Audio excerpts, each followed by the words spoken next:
श्री गुरुचरण कमलेभ्यो नमः। नारद मुनि कहते हैं, हे प्राचीन बरही, उस सुंदर स्त्री ने पुरंजन को अपने नखरों से अपने बस में कर लिया और बहुत आनंदित हुई जब उसको पता चल गया कि उसका आदमी पुरुष उसके बस में है। उसने उसके साथ बहुत समय तक विहार किया। जब स्त्री को मालूम हो जाता है कि मेरा आदमी मेरी बात मानता है, तो वो बहुत तरह तरह के नखरे करने लगती है, जिसके द्वारा पुरुष उससे आसक्त हो जाता है, लगाव उसको और तगड़ा हो जाता है। एक बार उस सुंदर स्त्री ने स्नान किया, स्नान करके और अच्छे कपड़े पहने, गहने वस्त्र पहन लिए, थोड़ा लगाया, इधर लाल लाल कुछ पाउडर गीडर लगाया, डेकोरेशन कर लिया, अपना खाना खा लिया और गई पुरंजन के पास। पुरंजन ने देखा बहुत अच्छी लग रही है, सुंदर डेकोरेटेड है वो, और देखने में भी सुंदर है चेहरा, तो वो खुश हो गया। और जब वो स्त्री गई, देखा मेरा पुरुष मेरे से खुश हो गया है, तो वो गई और आलिंगन किया। जब उसने आलिंगन किया तो पुरंजन ने भी आलिंगन कर दिया। इसका मतलब क्या है? पहले स्त्री आलिंगन करती है शास्त्रों में, तब पुरुष करता है। पहले यहाँ पुरुष करते हैं कलयुग में। उल्टा चल गया है गाड़ी, गंगा जी उल्टी चल रही है, वापस हिमालय जा रही है। अरे हिमालय से नीचे आती है ना गंगा, समुद्र में मिलती है, वो समुद्र से उल्टी चल रही है अभी। जब स्त्री समझ जाती है मेरा पुरुष मेरी बात मानता है, तो बहुत खुश होती है वो। तो उन्होंने दोनों ने मिल करके एकांत में भाव भाव से मजा लूटा और फिर आपस में बातें करने लगे। वो करता ऐसी बातें जिससे वो खुश होती, वो करती ऐसी बातें जिससे ये खुश होता। दोनों आपस में बातें करते रहे, एक से एक खुश रहे, ऐसे। उसको अंग्रेजी में बोलते हैं फेवरेबल टॉक। और फिर क्या हुआ, आपस में मजाक करने लगे, तरह तरह के मजाक। ऐसा करते करते राजा उसके ऊपर मोहित हो गया और आसक्त हो गया, उसमें लगाव ऐसा लग गया। तो उस राजा को पता नहीं चला कि रात और दिन कैसे खत्म हो रहे हैं। महीने के बाद महीने जा रहे हैं, साल के बाद साल जा रहे हैं, सारा भूल गया वो दुनिया कैसे चल रही है। ये सुख देने वाली औरत पुरुष को हर समय भुला के रखती है, माया में फंसा के रहती है।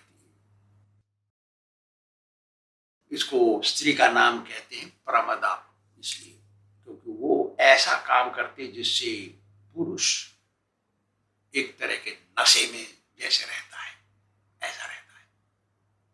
उसको कुछ पता नहीं, जैसे नशेबाज को कुछ पता नहीं। जैसे शराब पी ली तो उसको क्या पता है, मारा थप्पड़ तो उसको पता ही नहीं थप्पड़ पड़ा है कि नहीं पड़ा है, पता नहीं चलता। तो इसलिए स्त्री को प्रमदा कहते हैं कि पुरुष को पता नहीं क्या हो रखा दुनिया में।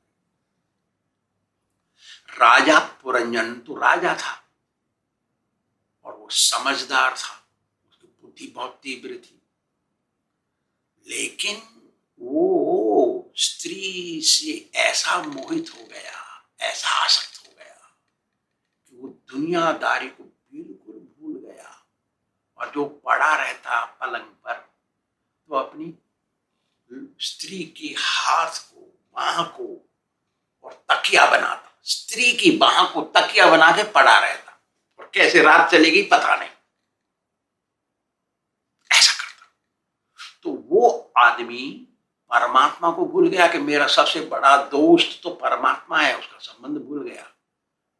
मेरे को आत्म साक्षात्कार करना, मोक्ष लेना, ये भी भूल गया। कुछ नहीं किया उसने, कोई धर्म पुण्य कुछ नहीं किया।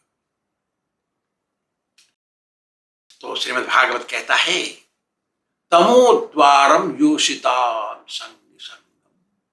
दो आदमी की संगत कभी नहीं करनी चाहिए। एक आदमी जो स्त्री लंपट है, वो तादाद से ज्यादा स्त्री की संगत करता है, वो उससे संगत नहीं करनी चाहिए। दूसरा है जो स्त्री की बात पर चलता है, उसका योषिताम संगी, स्त्री के बात पर चलता है, उसी के ऑर्डर मानता है। ऐसे दो आदमियों की संगत कभी नहीं करनी चाहिए। क्यों? तमोद्वारम, अरे नरक कुंड ले जाएंगे वो संगत, तुम भी गिर जाओगे उसमें।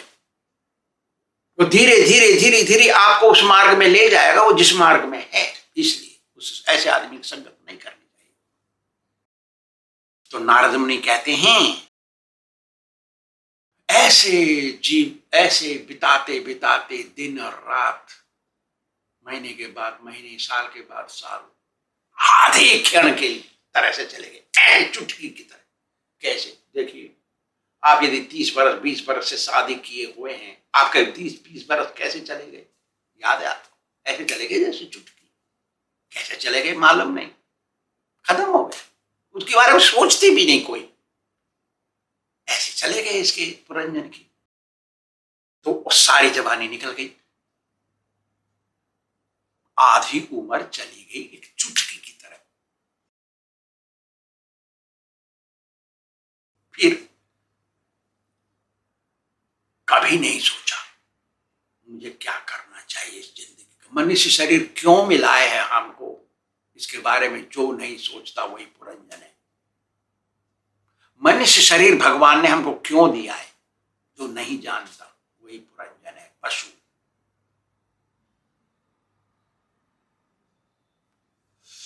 ये माया का खेल है सब। माया फंसा के रखती है, कैसे फंसा रहे ये माया में। माया का काम ही ऐसा है।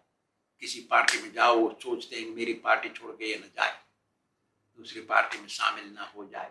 ऐसी माया है। अरे भगवान के पास चला जाएगा तो मेरी पार्टी से निकल जाएगा, वहां पहुंच जाएगा, गड़बड़ हो जाएगा, इसलिए फंसा के रखो।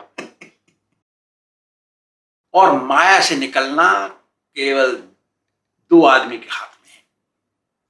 यदि कोई निकलना चाहता है माया से, तो निकालने वाला भी होना चाहिए ना, तभी तो निकलेगा कोई। तो दो आदमी ही निकालने वाले, एक है गुरु, सदगुरु, और दूसरा है कृष्ण। दो आदमी के आशीर्वाद से ही निकलता है माया से।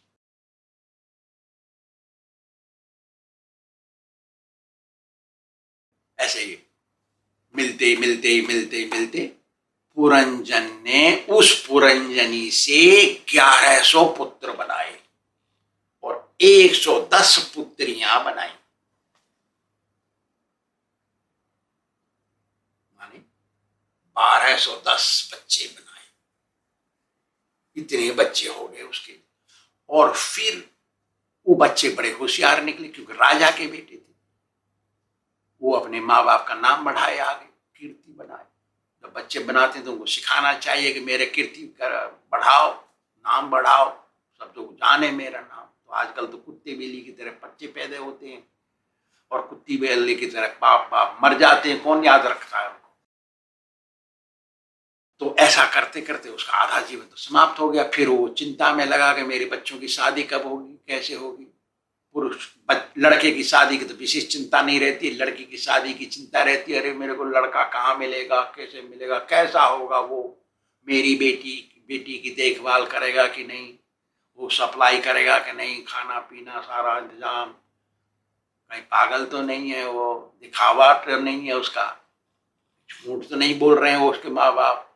कितनी चिंता लगी रहती है। तो वो सब शादी हो गई सबकी, और उनके भी बच्चे हो गए, बच्चों के भी बच्चे हो गए। तो इस प्रकार से पुरंजन के परिवार वंशज ने सारे पांचाल देश को लगभग भर दिया। लगभग पुरंजन तो फंसा हुआ था, बंधा हुआ था डोरी से, ममता की डोरी से, माया की डोरी से। घर गृहस्थ में। पहले वो अकेला था तो कभी दुख होता था तो चुप रह जाता था, लेकिन जब दुकेले हो गए, जुड़ गए दोनों, फिर हो गए उसमें से 1210, इतना बड़ा परिवार। जब कोई किसी को दुख हो जाए तो उसका दुख और उसका दुख संभालते पुरंजन हिल जाता था हिल जाता था, इतना कष्ट होता था उसको। जितना ज्यादा बड़ा परिवार है उतना ज्यादा दुख, चिंता लग जाती है। अरे अपना नाम भी कमाना है, अपना नाम भी बदनाम नहीं कर देना है, और अपना घर गृहस्थ चलाना है, इनका पालन पोषण करना है, अपने को भी देखना है। कितनी जिम्मेदारियां हैं, ये भौतिक जिम्मेदारी। आया अकेला, जाएगा बिना कुछ लिए अकेला, फिर भी कितनी माया पड़ी हुई है। देखो क्या संसार है ये विचित्र, भगवान की सृष्टि, और इसमें फंसे हुए हैं लोग। देखिए भगत भी तो इसी में है, उसकी भी पत्नी है, उसके भी बच्चे हैं, लेकिन वो भगवान के भगत हैं, इसलिए माया के चक्कर में नहीं आते। जो भगवान की भक्ति करता है ना, माया के चक्कर में नहीं फंसता। सन्यासी की बात छोड़ो, हम जैसे सन्यासी अलग है, उनको क्या पता है। लेकिन हमारे भगत भी तो गृहस्थी हैं, उनकी पत्नी भगत है, उनके पति भगत हैं, उनके बच्चे भगत हैं, नहीं है पता नहीं, अभी कुछ के भगत हैं। उनको माया नहीं पकड़ती। जैसे तुम मछली को पकड़ोगे ना हाथ से, तो मछली अपने आप फिसल जाएगी, ऐसे जब माया पकड़ती है भगत को तो फिसल जाता है, उससे पकड़ नहीं पाती है। वो भगवान का भक्ति करता है, ऐसा है। इसलिए भगत बन जाना, गृहस्थी में जैसे भी हो, व्यापार करो, बिजनेस करो, जॉब करो, घर जाओ, खेत जोतो, कमाओ, खाओ, खुश रहो, लेकिन भक्ति भी करो भैया, यही तुम्हारा रास्ता है। माया तुमको छोड़ के भाग जाएगी। भगवान की भक्ति नमक है और माया है कातर, जिसके 1000 पैर होते हैं। कातर जब पकड़ लेती उस पर नमक डालो, वो छोड़ के भाग जाएगी। ऐसे माया भागती भगत से। जो कोई भगत भक्ति करता, हरे कृष्ण कृष्ण कृष्ण हरे हरे, हरे राम राम राम हरे हरे, जब करता है वो दिल से, जब करता, दिखावा नहीं। नारद जी ने कहा, अरे हे राजन देखो, अरे पुरंजन तो तुम्हारी तरीके से था, जैसे तुम फंसे हो ना माया में नारद मुनि बड़े अच्छे स्वामी जी हैं, वो प्रचार करना जानते हैं, वो कर रहे हैं प्रचार। प्राचीन बरही को, राजा को, दूसरे राजा को कहानी बता रहे, कथा, दूसरे चरित्र पुरंजन का उनको, लेकिन कह रहे हैं अरे तेरी तरह से था रे, क्या फर्क है तुझ में उसमें। वो भी भौतिक माया में लपटा हुआ था, तू भी भौतिक माया में लिपटा हुआ है। वो भी यज्ञ करने को तैयार है, पशुओं की बलि करके यज्ञ करेगा, तू भी बलि करके यज्ञ कर रहा था, तू भी मार रहा था पशुओं को। वो भी राजा था, तू भी राजा है, तेरी तरह ही तो है, उसमें तुझमें कोई फर्क नहीं। देखो फिर बोल रहे हैं नारद मुनि, देखो राजन, ये जो पुरंजन है उसको पता पड़ गया ना, उसकी आधी जिंदगी खत्म हो गई है, बुढ़ापा आ गया है, शरीर से शिथिल हो जाएगा अभी। तो उसने सोचा, देखो मैंने संसार का सुख तो भोग लिया सारा, अब तो मरना है एक दिन, इसलिए कुछ इंतजाम करें। जब मर के जाएंगे ना, तो यहाँ जो सुख है ना, स्वर्ग में से डबल सुख है, ज्यादा सुख है, 100 गुना सुख है, 10 गुना सुख है। ठीक है, तो क्या करें? पूछने से पता लगा, यज्ञ करो, यज्ञ में बलि दो, बकरे की बलि। तो उसने संकल्प लिया, बुलाया पंडितों को, और देवताओं को खुश करने के लिए, पितरों को खुश करने के लिए, भूत प्रेतों को खुश करने के लिए, और भूत प्रेतों के इंचार्ज भैरव को खुश करने के लिए यज्ञ का संकल्प लिया उसने। भैरव कौन है? शंकर जी के दरवाजे के बाहर रहता है, वो भूत प्रेतों को देखता है। भूतानि यान्ति भूतेज्या यान्ति मद्या जिनोभिमान। जो भूत प्रेतों की जादूगरी टोटका टोना करता है, वो भूत बनता है अगले जन्म में। भूत प्रेतों की नहीं करनी चाहिए कोई पूजा सेवा, पितरों की पूजा सेवा नहीं करनी चाहिए। क्यों? कि पितर यदि बन गए हैं भूत, तो फिर हम भी भूत बन जाएंगे ना। इसलिए भगवान की ही सेवा करनी चाहिए, भगवान का भजन करना चाहिए। अरे मैं तो सारी जिंदगी यहाँ पे सुख भोगता रहा, अब जवानी तो टल हाँ टल गई है, अब तो आ रही है बुढ़ापा। इस संसार से एक न एक दिन जाना पड़ेगा, तो कुछ तो कर लो। तो स्वर्ग में तो बहुत सुख है, वहां पे अप्सराएं मिलेंगी मेरे को। कैसे मिलेंगी? ना, दो काम करने से, एक तो दान देने से और एक यज्ञ करने से। तो उसने दान देना शुरू किया और बुलाता, जो दान लेने का अधिकारी है उसको दान देना चाहिए, तभी तो फल मिलेगा। अरे हमने पाप किया है, वो पाप जाएगा दान पर, दान में बैठ के पाप जाएगा मेरा। तो दान लेने वाला यदि सही नहीं है तो मेरा पाप वापस लौट के आएगा मेरे पास। वो तो ले जाएगा मेरा गेहूं, आटा, चावल, दाल, रुपया, पैसा, चेक बुक, सब वो ले जाएगा, लेकिन पाप मेरे पास लौट के आएगा, क्योंकि वो दान लेने का अधिकारी नहीं है। चाय पीता है, बीड़ी पीता है, नीच घर में जन्म लेके साधु बन गया है। पता लगाना चाहिए वो ब्राह्मण था कि नहीं साधु बनने से पहले, वो भजन करता है कि नहीं साधु बनने से पहले, साधु बनने के बाद तिलक, कंठी, माला जप करता है कि नहीं, भगवान की पूजा सेवा करता है कि नहीं, पता लगाना चाहिए दान देने के लिए। तो मेरा पाप तो मेरे दान पर बैठा है, और लेने वाला यदि पाप समेत मेरा पैसा नहीं लेगा तो पाप तो मेरे पास ही वापस आ जाएगा फिर। इसलिए तो पुरंजन ने सोचा, अरे देगा ऐसे पंडितों को बुलाओ जो दान लेने के अधिकारी हैं। तो दान देना शुरू किया उसने, और संकल्प ले गया, यज्ञ करूंगा, बकरे ले आए खरीद के, बकरों की बलि करे, यज्ञ आरंभ कर दिया। देखिए क्या होता है यज्ञ करने के। फिर नारद मुनि कहते हैं, अरे प्राचीन भरे, तू समझ, तू जैसे करता है ना ऐसे तो वो कर रहा है। ऐसे बोल, प्रचार करने में कभी कभी राजा महाराजाओं को प्रचार करना पड़ता है, वो थोड़ी होशियारी से बात करनी पड़ती है। अरे तू नरक में जाएगा, ऐसा बोल नहीं सकते। अरे तू चंडाल यज्ञ कर रहा है, उसमें बकरे काट रहा, हत्या लग रही, तेरे को ऐसे कह नहीं सकते। तो उसको कहना पड़ता है, देखो ऐसा राजा था, उसने ऐसा किया, देख तू समझ, तेरी तरह का ही तो था वो, और देखो वो कैसा फंसा है, नरक में जाएगा, ऐसा बताना पड़ता। नारद जी बता रहे थे, तेरी तरह का ही तो था वो, ऐसा मूर्ख जिसकी बुद्धि माया ने हर ली, उसको बोल रहे लेकिन कह रहे हैं उसकी बात। माया ने हर ली उसकी। भगवान भगवत गीता में कहते हैं, न माम दुष्कृतिनो मूढ़ा प्रपद्यन्ते नराधमा मायया अपहृत ज्ञान आश्रय भावमाश्रित। जो असुर लोग हैं, जिसकी बुद्धि माया ने हर ली है, वो मेरी शरण में नहीं आते हैं। ये दुष्कृति मूढ़ हैं, मूढ़ माने पागल, मूर्ख, बुद्धिहीन, ऐसे लोग माया में फंसे हैं, वो मेरी शरण में नहीं आते। वो तो भूत प्रेत पिशाच, देवी देवता, गंधर्व, पितरों की सेवा करेंगे, वो नरक में जाएंगे। ये गड़बड़, तो इससे बचना चाहिए। हे राजन,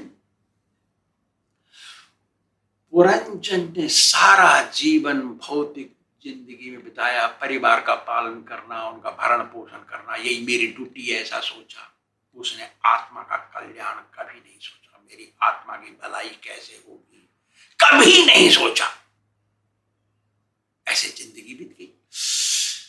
जब एक स्त्री लंपट ऐसे जिंदगी बिताता है तो कभी भी उसकी आत्मा की भलाई नहीं होती, वो तो केवल केवल भौतिकता में फंसा रहता है।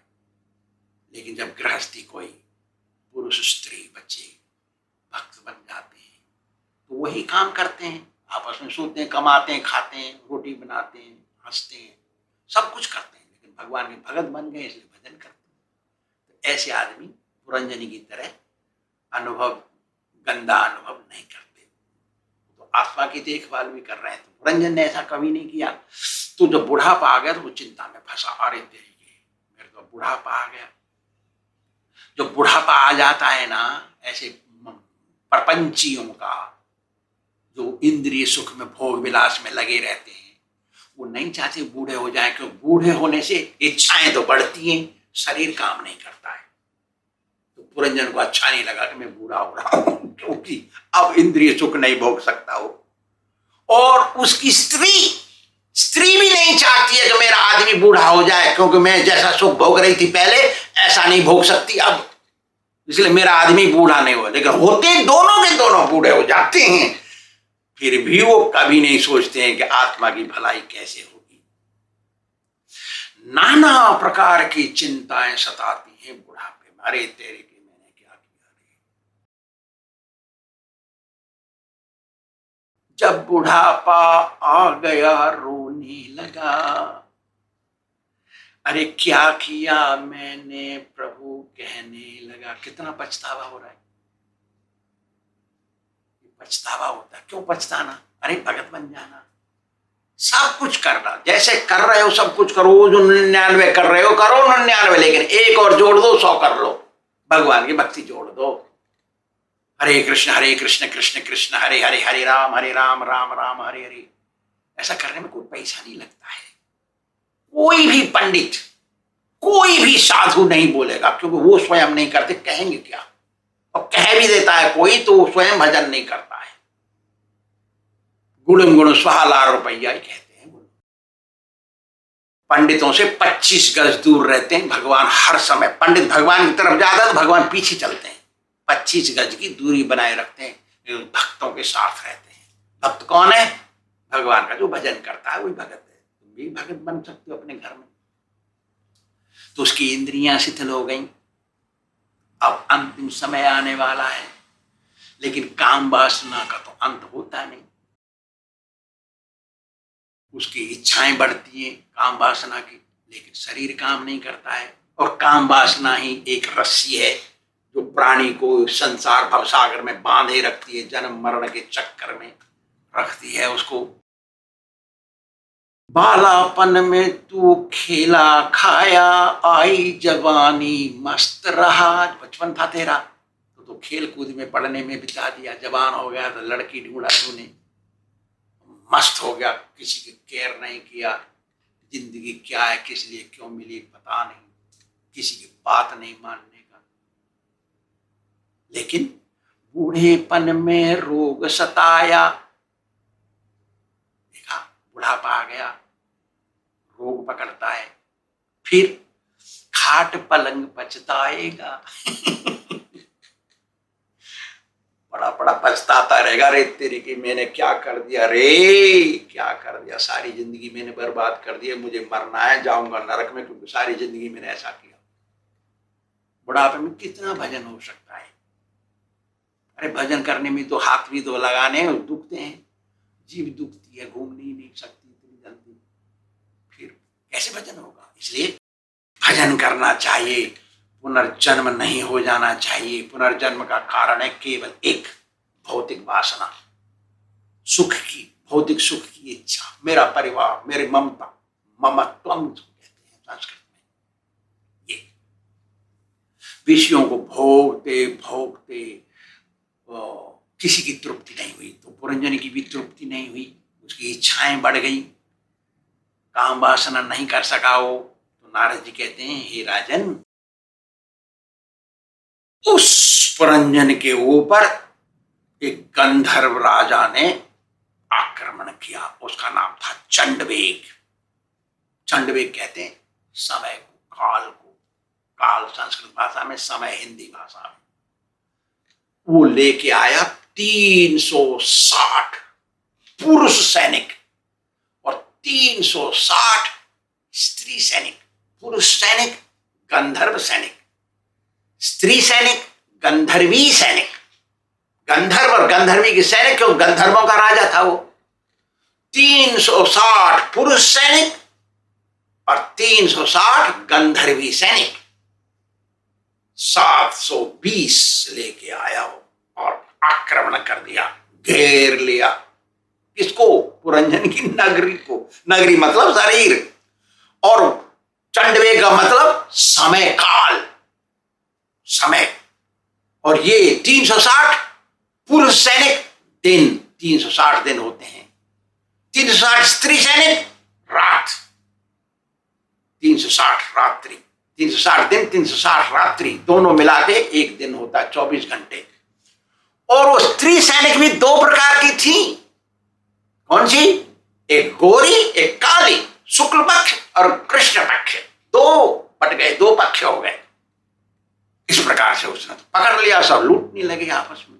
उसकी जिंदगी घट रही है।